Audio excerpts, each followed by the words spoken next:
Welcome to the deep dive. Today we're looking at something pretty interesting. More and more companies seem to be offering exercise, fitness opportunities actually during work hours. Yeah, it's a real shift. It really makes you think, doesn't it, about how those lines between, you know, work and well-being are blurring.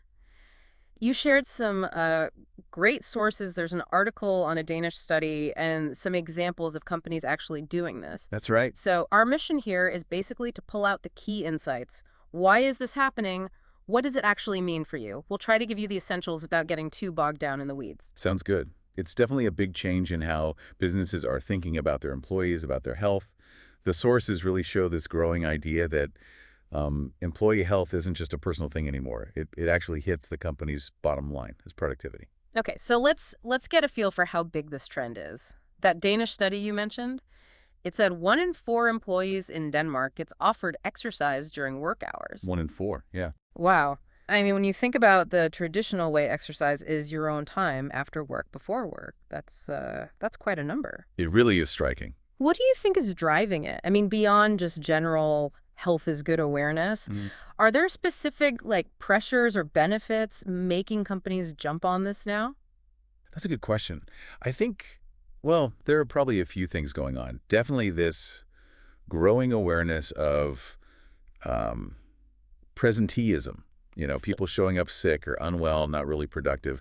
That costs money. Right. Yeah, dragging yourself in, but not really there. Exactly. And companies are fighting for talent, right? Yeah. So good well-being perks, maybe like exercise at work, can make a difference. They help attract people, keep people. Plus, there's just more and more research showing that, moving your body helps your brain work better, which obviously companies want. Okay, that clicks. So what forms does this take? What are companies actually doing? The Danish study talked about exercise bands and limited exercises. hmm I'm picturing stretchy bands at the desk, quick breaks for a few exercises. Yeah, that's definitely one level. Easy stuff you can weave into the day.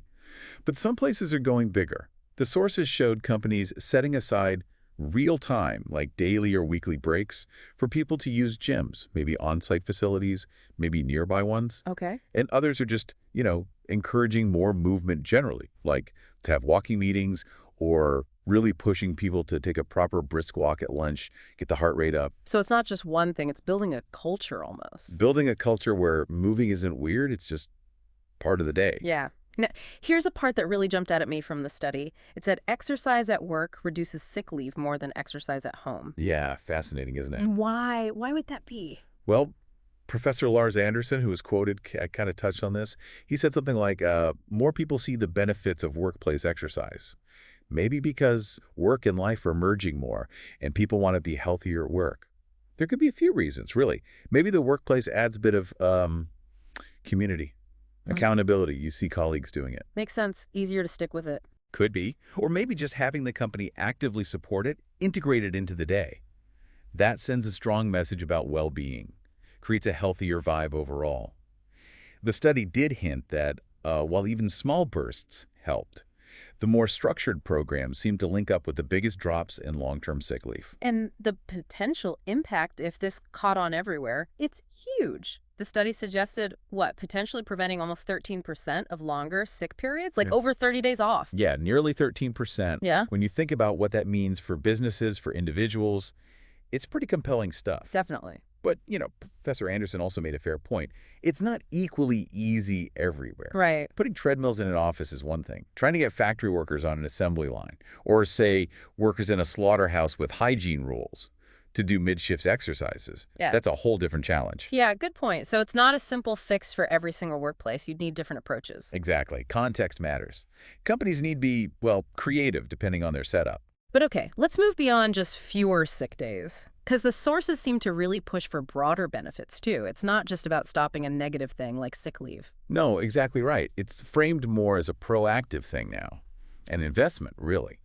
Moving from just a nice-to-have perk to something kind of core to a modern workplace that actually cares about the whole employee. The idea is a healthier workforce is, well, usually happier, more resilient, more engaged, and maybe less likely to just show up feeling rubbish, that presenteeism thing again.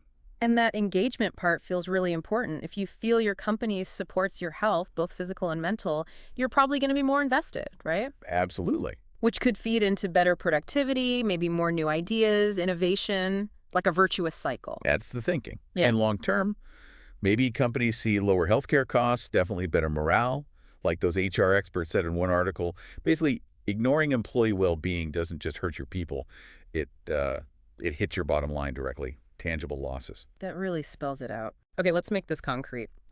Pico Publish, that Danish IT company, they offered an hour of free exercise a week. Hmm. Now, first thought might be, okay, that's an hour not working. Adds up, right? For them, it was like Sifton's 610 hours a year. A real cost. You can put a number on it.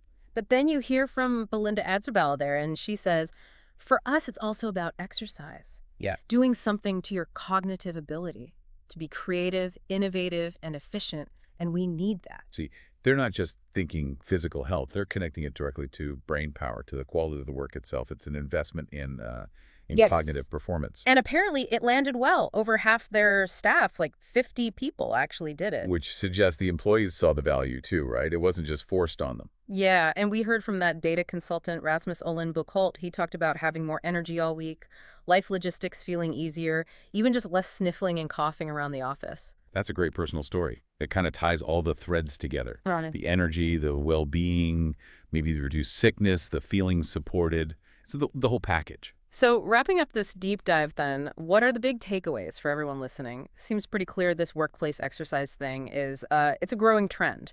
And there's real evidence backing it up, suggesting it's not just a fad. Definitely seems that way. We're seeing these potential wins for employee health, for cutting down sick leave, and maybe, just maybe, boosting productivity and innovation too. Yeah, it feels like it's shifting from being just a perk to something more fundamental, a key piece of a healthy, successful work environment. It really points to this reevaluation of how work and well-being connect, doesn't it? Absolutely. Less separation, more integration. The idea that employee health actually fuels business success. Which leaves us with a final thought for you, the listener, to chew on. If work and well-being are merging like this, what comes next? How else might the future of work start weaving personal health into professional life? And what role might you play in that? Whether you're leading a team or you're part of one. Something to think about. Thanks for joining us for this deep dive.